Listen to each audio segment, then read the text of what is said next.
Hey, what's up, Trojan family? Welcome to the USC LAFB show here on the LAFB network. We are Los Angeles Sports. This is your daily dose of USC Trojans recruiting news.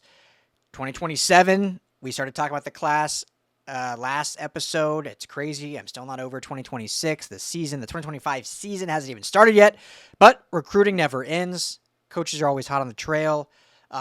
Planning as far as 28. I'm sure 29 kids are going to start getting talked to, as you know, who are going to be true freshmen soon. I mean, we knew about Boobie Feaster. Coach Simmons was talking to Boobie Feaster as he was becoming a freshman in high school. So the recruiting begins very early. So it is very important to start building these relationships as soon as possible. So looking at 27, another name has kind of started to emerge as someone on the USC Trojans radar, someone that Coach Henderson has been linked to on the defensive line, and that is Tustin Tillers, the good old Tustin Tillers, fight on, Frosty Rucker alumni from Tustin. So Jonathan Ioane, I believe I'm saying his last name correctly, as I'm sure someone will correct me. If not, please do. But Jonathan Ioane, an elite four-star defensive lineman from Tustin, obviously he's starting to plan out his visit schedule. He's a highly sought-after defensive lineman, but USC right now, long way to go, but right now feels like the team to beat. They are at the top of the list, and I'll get into why. But as long as USC kind of maintains their push, maintains their recruitment of it, maintains their yearning for him to be in a smaller 27 class, they're in the driver's seat to get it done. So that is always good to see and good to hear. As far as Ioane goes, Rivals has him as the 17th ranked defensive lineman in the country in their industry rankings. He's 153rd ranked nationally, so makes the cut for the Rivals 300, and the 14th ranked player in California. Rivals actually ranks in the highest of any of them, so their industry ranking is 17th. Their Rivals lone ranking is actually 15th. And then 247 has him at 20th, and ESPN has him at 18th. So top 20 player at the position, clearly. Going to grow more into his body. 6'3", 280 right now, as I mentioned, defensive lineman. Probably is that versatility of interior or slide out wide, depending how much more weight he puts on. Obviously, at the collegiate level, you want to see him closer to that 300-pound range to be a true interior DL. But again, he's entering his junior season in high school right now. So 6'3", 280, I can't even imagine being that, ever in my life, being a 5'8 dude.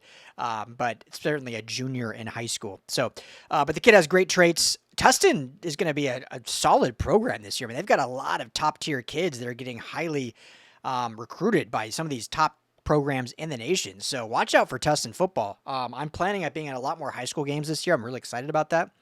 Obviously, we've talked a lot on this network about going down to Coach Rowe's first game at Jordan High School in Long Beach. If anyone wants to come out, we'd love to see you there.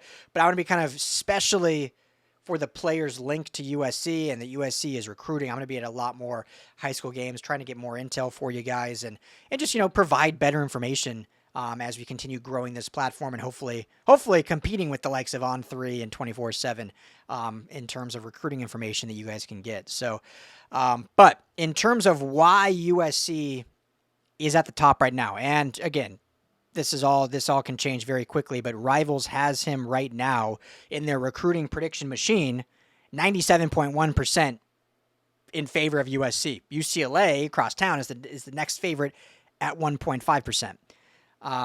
Now, UCLA will certainly have a good push in this. I think their pedigree dating back to kind of Chip Kelly's final years, but also obviously now with Deshaun Foster and what they've done on the defensive line. Makika Elo, I always feel like I say his name wrong, so I apologize, but defensive coordinator for UCLA. Has done a great job with, the defensive line. Obviously, he's more of kind of the linebacker coach, but obviously has a say on the defensive line as well. And they've produced some top-tier talent there. So, and the likes of Deshaun Foster being a Tustin alumni, certainly has that connection as well. But USC right now in the driver's seat, he had this to say when talking to rivals. USC has a big marketing opportunity with football and the school as well. It has a lot to offer. I love the D-line staff. I've known them for a while now, and we have a good relationship. They're pretty versatile on the D-line, and I like that. Coach Henderson, his experience just solidifies that you can't argue with that. There are some resumes you see, and you're like, hopefully one day I get some of that coaching. So, certainly Coach Henny, Coach Nua have already done a lot to kind of lay the groundwork for this potential recruit in Ioane. And obviously now you got the next kind of year and a half, 2 years to prove the concept of how improved this defensive line is at USC. And this 2025 season is going to tell a lot with how much they've improved, not just because of the depth and size, but also in technique, skill set. Hopefully those sack numbers go up. And so a lot of the recruiting is going to take care of itself if that proof of concept in terms of elite coaching comes to fruition. And we see the likes of these guys, especially young guys like Jakeem Stewart, see how quickly he can develop. Floyd Bacard, see how quick he can develop on the defensive line. But among others, obviously Devin Tompkins is a guy that was recruited kind of as a basketball player, never played football. Now he's, slated as your starting interior defensive lineman and is set to have a big season. So that kind of development is going to speak a ton of volumes to these young kids looking for the next program. Because now that USC's caught up with NIL,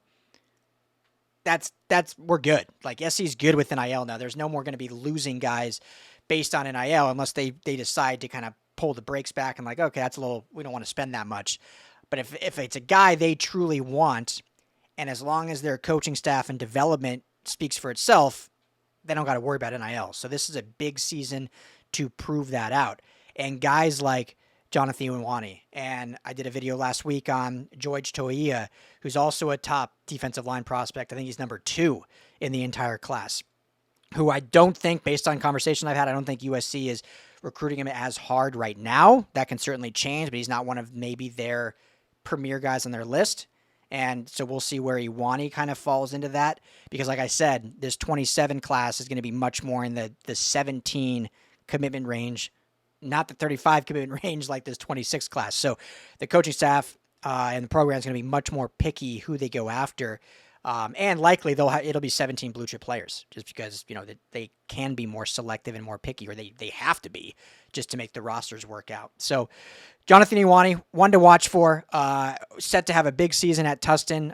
And the Tillers, I think, are going to be a good program this year. So they're going to be one of those fun high school programs to watch and see how they do. So let me know your guys' thoughts. That's kind of the latest on that. Any of these new 27 kids, as the 27 class starts ramping up, I will certainly be on here often. All of it is in editorial, digital content over on LAFBnetwork.com, so you can check that out. Apologies, I know we missed the call-in show last night. Had something come up. Tim had something come up, so we had to cancel that, push it to next week. So we'll be back next week, 7 p.m. for the Conquest Call-In Show.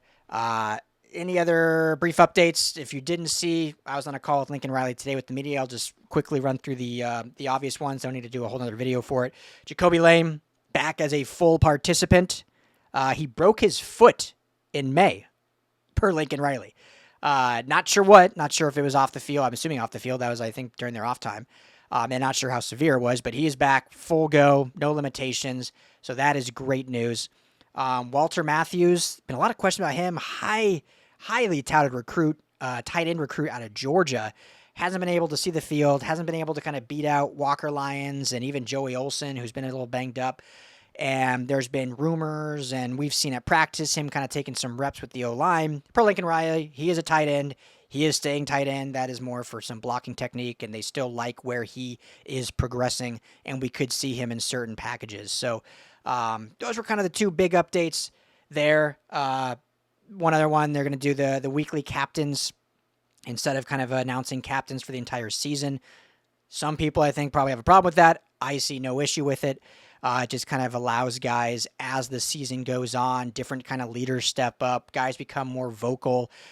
Jobs become different. Like a guy that maybe is a starter, and not even based on injury, but a guy that might start early in the season, ends up getting overtaken by another guy midway through the season. And not saying that guy not starting shouldn't be a captain anymore, but doing it week to week allows new voices to step up and kind of take the initiative and be that leader. And Lincoln Riley said, obviously, the same guys can be captain every week. It's not like we have to have 4 new guys. Like, well, we saw it last year, a lot of the same guys. So I don't have an issue with it. I know maybe some people will or make a note of it, which is totally fine because I understand that side of it too. I understand, hey, who's your leaders?